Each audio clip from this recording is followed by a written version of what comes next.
as we unravel the mystery of the rhythmic beating of the heart.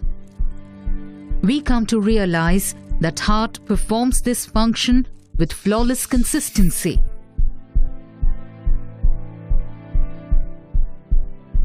The heart is an organ that beats throughout the lifetime of a person. Are you aware that in an average lifespan of 70 years, it beats about 2.5 billion times? The heart beats rhythmically due to the electrical impulses which cause synchronized contraction of the heart muscles. These impulses cause the contractions of the atrium and the ventricles, which allow the heart to pump blood. But have you ever wondered what controls the heartbeat? Cardiac pacemaker.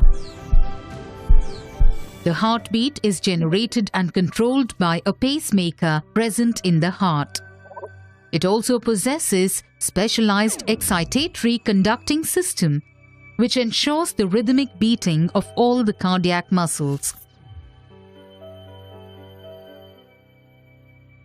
The walls of the atria form the atrial syncytium, and the two ventricular walls constitute the ventricular syncytium.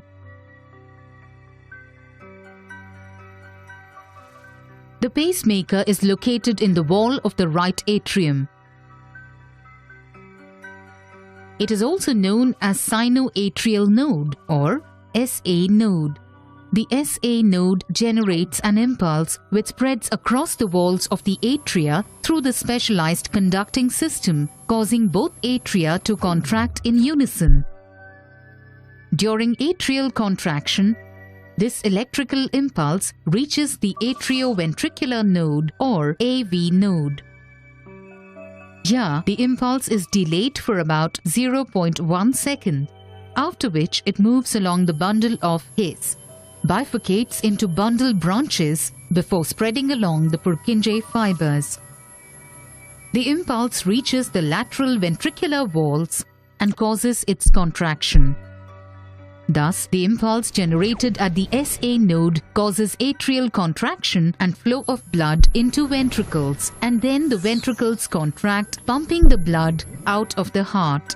It is the impulse generated by the SA node that causes the heart's chamber and valves to work in tandem.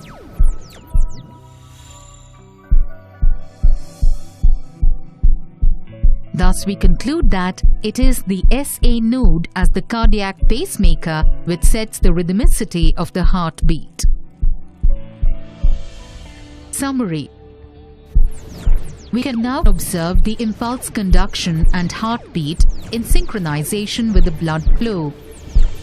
The cardiac cycle begins with the SA node generating an impulse which spreads to the two atrial walls and also reaches the AV node. The two atria which form the atrial syncytium contract. The AV node delays the transmission of the impulse by 0.1 second, which allows the atria to empty completely before the ventricles begin to contract. Then, the impulse moves along the bundle of His and finally through the Purkinje fibers to spread all over the ventricular walls. Finally, the ventricular syncytium contracts, thus pumping the blood out through the aorta and pulmonary artery. This is the end of one cardiac cycle.